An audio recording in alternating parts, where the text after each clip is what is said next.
Hello everyone, my name is Victoria and welcome to my Instant Grammar Help video tutorials. Today we're going to cover some interesting aspects of more advanced grammar at B2 Plus and C1 level. So let's start. This is the fifth part in the series about the passive voice, and if you're a beginner, I strongly recommend checking part 1 and 2. If you're a more advanced level, you can find part 3 and 4 useful. And if you are at level B2 plus or C1, so this video is just for you. So today we're going to talk about passive gerund and passive infinitive. So what are those and when do we use them? Let's start with the passive gerund. So passive gerund has two forms. Well, when we talk about present or future, we would use passive present gerund, and we form it using being plus past participle of the base verb. As you can see, I like being listened to, which means I like when people listen to me, generally.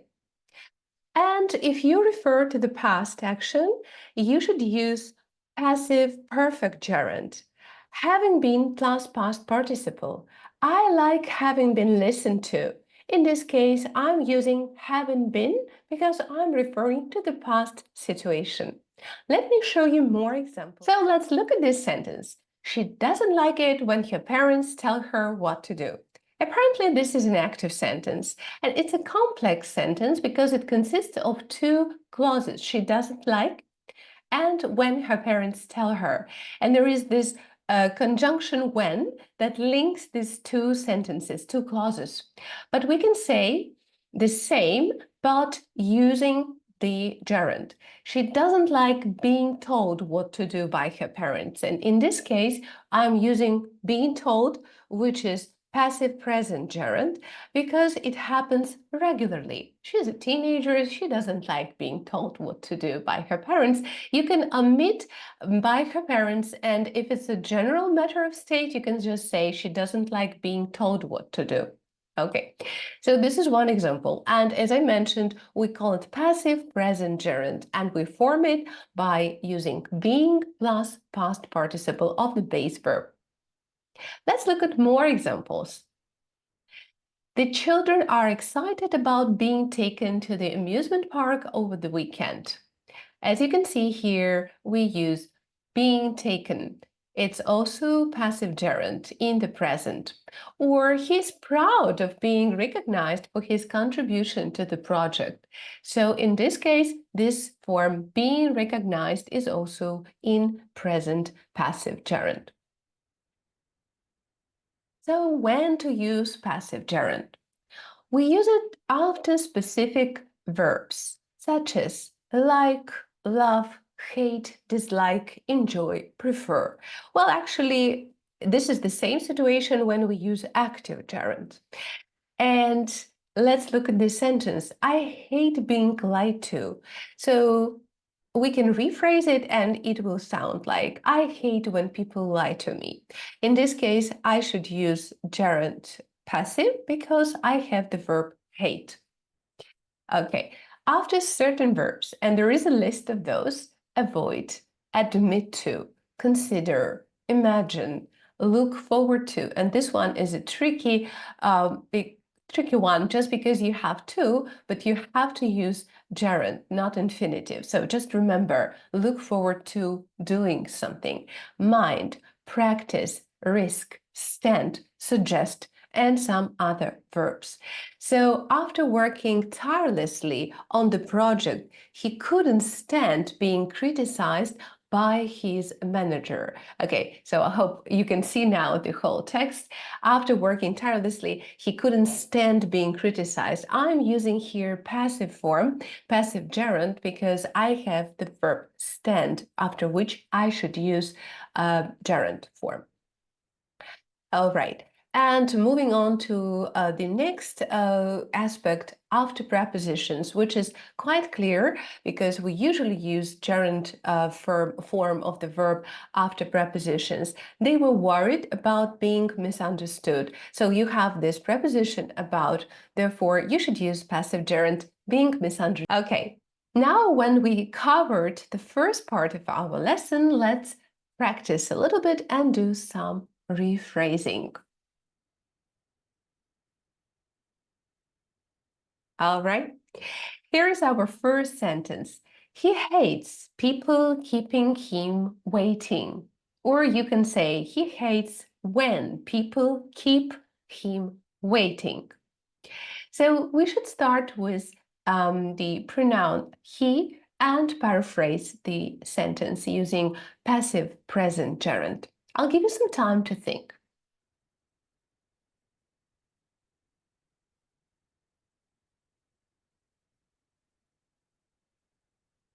Okay, I hope you have this sentence correctly done. So he hates being kept waiting. As you can see, we should use being kept just because we're talking about regular situations, about present, and we have this verb hate.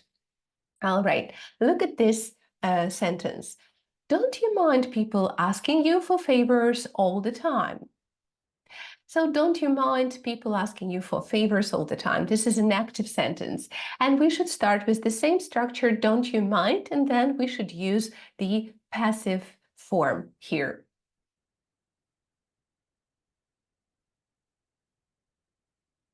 Okay.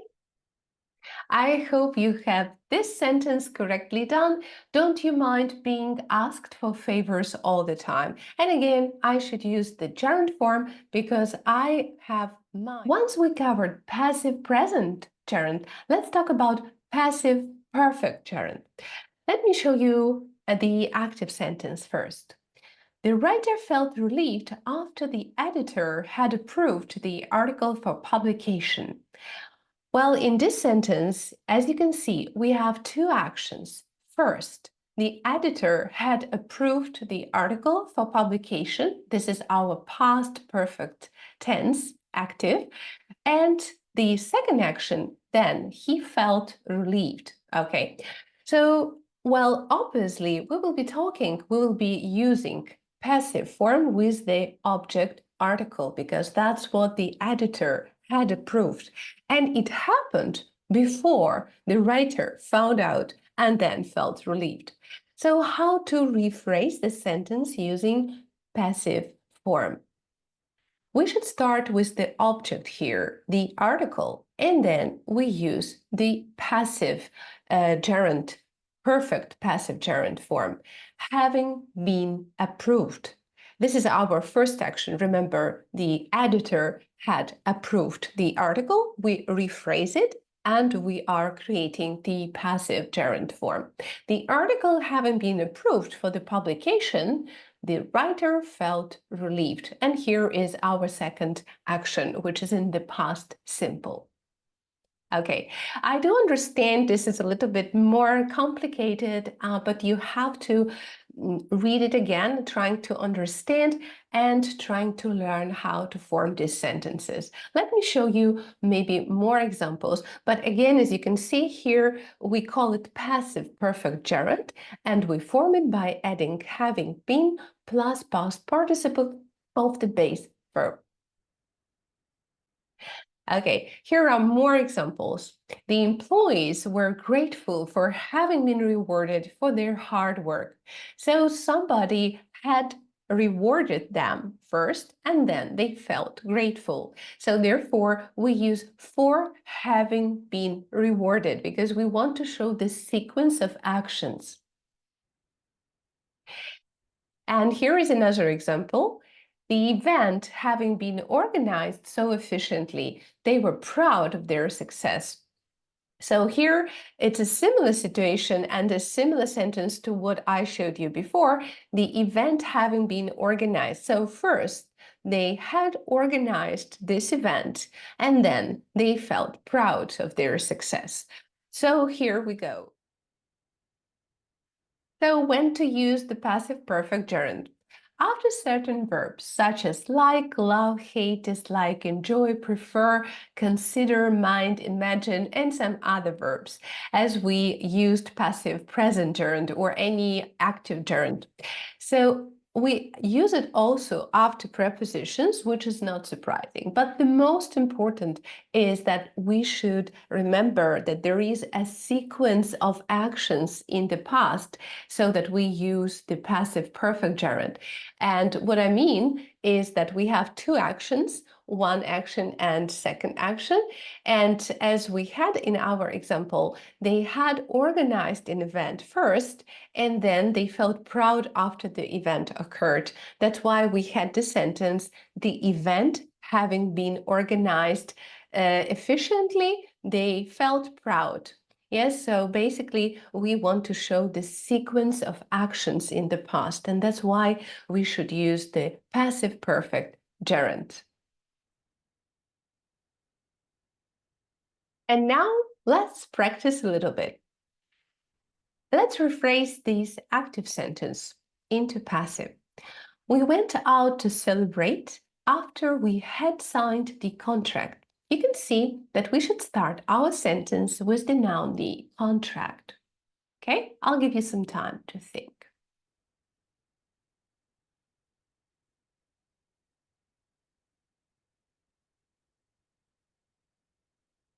All right. The contract having been signed, we went out to celebrate.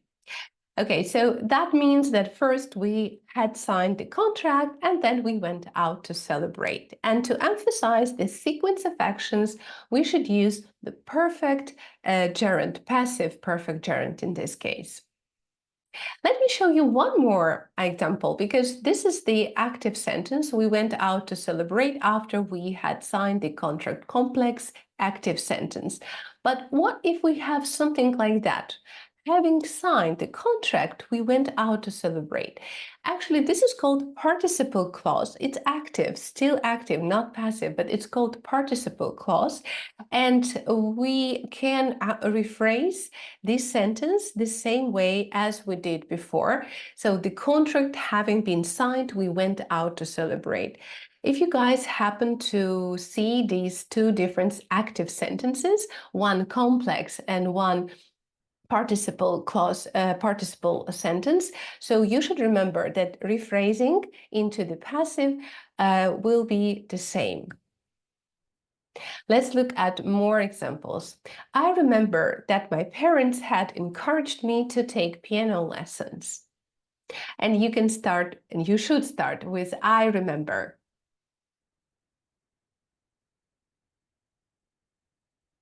Okay, so what do we have here? We have, I remember having been encouraged to take piano lessons. And again, I'm referring to the past and I want to emphasize it. Therefore, I should use a perfect gerund in this case. And now let's talk about the passive infinitive. So what is the passive infinitive? Well, it also appears in two forms.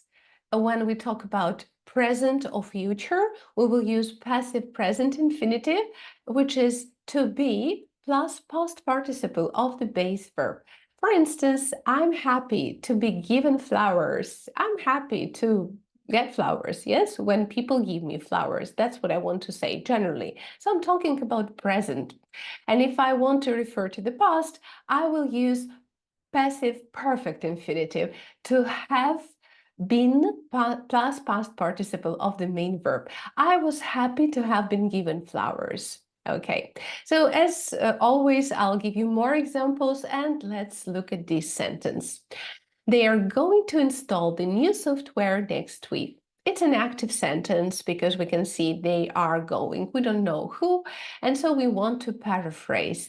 We can use the passive infinitive here. The new software is going to be installed next week. You can see to be installed, this is the passive present infinitive because we're talking about future or present, and in this case, it's apparently future. So we should use this passive present infinitive, which is to be plus past participle of the main verb.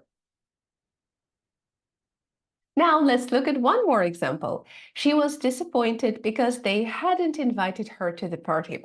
This sentence consists of two clauses, and you can see we have the first action, they hadn't invited her to the party, in the past perfect simple, and then she got disappointed. So to kind of indicate or to reflect or to emphasize this sequence of actions, we should use the perfect infinitive, passive perfect infinitive in this case. So, and our sentence will look like this. She was disappointed not to have been invited to the party. As you can see, this is passive perfect infinitive. To have been plus past participle. And why do we have to use it? Because we have sequence of two actions in the past. One action happened before another action in the past. Okay, so this is the passive perfect infinitive. And now let's talk about the situations when we use passive infinitives in general.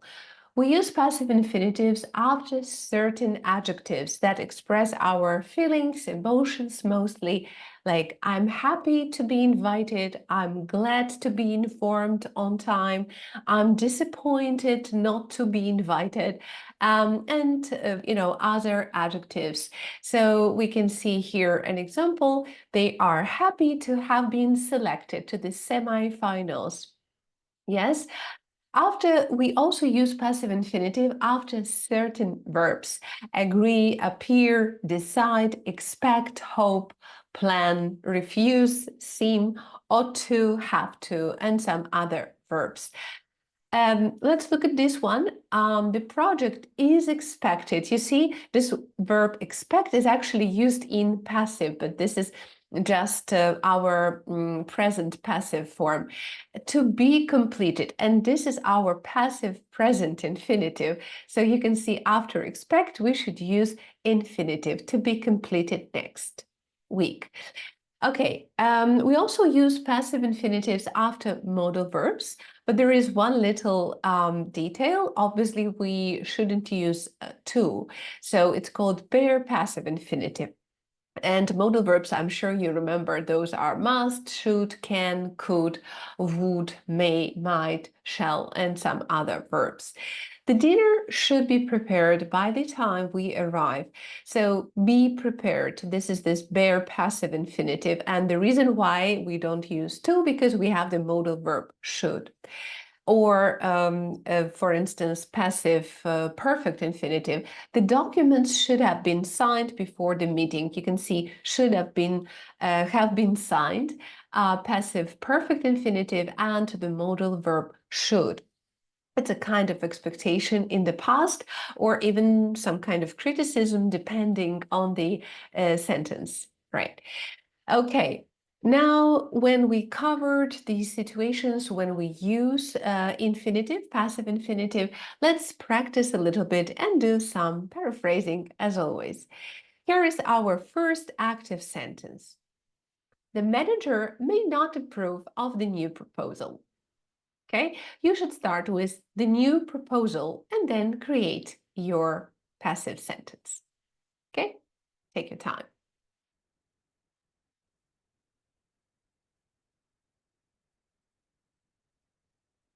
All right, I hope you have this one. The new proposal may not be approved by the manager. Be approved. This is our passive present infinitive, as you can see, and we do not use to just because we have the modal verb may. Okay, let's look at the second sentence. They didn't choose him for the school basketball team as he wasn't tall enough. So apparently we're talking about the past here.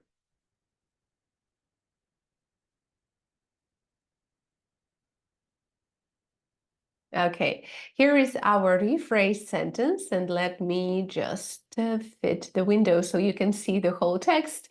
Okay, so you can see here, he wasn't tall enough to have been chosen for the school basketball team. Here I'm using the perfect form, passive perfect infinitive, just to show that this action happened in the past. So, and finally, guys, Here is the table with all this information that we covered today. I hope it will be very, very useful because as you can see, I have here passive gerund, present and perfect form. Being, she likes being given flowers. She was pleased with having been given flowers. And also I have here passive infinitive, both present and perfect. The house needs to be cleaned or needs cleaning. This verb has two forms. And the house ought to have been cleaned. So just kind of a summary of what we covered today. Okay, I do hope this video was useful, and if you like the video, you can watch the next one about causative verbs to learn more about these structures. And also I encourage you to subscribe, like, and share this video if you find it useful.